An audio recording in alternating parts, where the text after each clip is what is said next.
നെന്മാറ പോലീസിന്റെ നേതൃത്വത്തിൽ കർഷകർക്ക് ബോധവൽക്കരണ ക്ലാസ് നടത്തി. വന്യമൃഗശല്യത്തിൽ നിന്നും കൃഷിയെ സംരക്ഷിക്കുന്നതിന് കർഷകർ സ്ഥാപിക്കുന്ന ഫെൻസിംഗ് മനുഷ്യർക്ക് ആപത്തു വരുത്താത്ത രീതിയിൽ എങ്ങനെ സ്ഥാപിക്കാമെന്നതിനെക്കുറിച്ചാണ് ബോധവൽക്കരണം നടത്തിയത്. അയലൂർ പഞ്ചായത്ത് പ്രസിഡന്റ് എസ് വിഘ്നേഷ് ഉദ്ഘാടനം ചെയ്തു.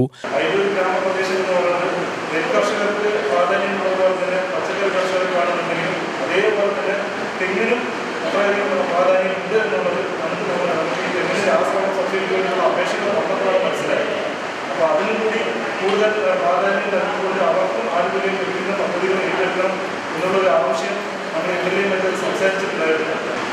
കേരഗ്രാമം എന്നുള്ള പദ്ധതിയിലൂടെ ഇനി വരുന്ന 3 വർഷത്തിലാണ് ഈ ആനുകൂല്യം നമുക്ക് ഓരോ തെങ്ങ് കർഷകർക്കും ലഭിക്കുന്നത്.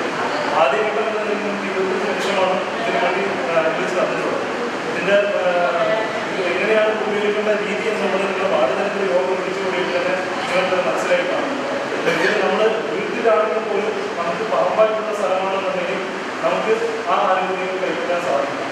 ഇതെന്തുകൊണ്ടാണ് പറമ്പിൽ മാത്രമായിട്ട് ഈ പദ്ധതി ചെയ്യുന്നത് എന്ന് വെച്ച് കഴിഞ്ഞാൽ കൃഷിയിടങ്ങൾ എന്തായാലും ഇതുകൊണ്ട് കൃഷിയിടങ്ങൾക്ക് യാതൊരു തടസ്സവും വരാൻ പാടില്ല എന്നുള്ള ഒരു കാഴ്ചപ്പാട് പ്രത്യേക ലക്ഷ്യം കണക്കിക്കൊണ്ടാണ് പറമ്പായിട്ടുള്ള സ്ഥലങ്ങളിലുള്ള തെങ്ങിന് മാത്രം ഈ ആനുകൂല്യം ലഭിക്കണം എന്നുള്ള ഒരു നിർദ്ദേശം കൂടി സർക്കാർ അതിൽ വെച്ചിട്ടുണ്ട്.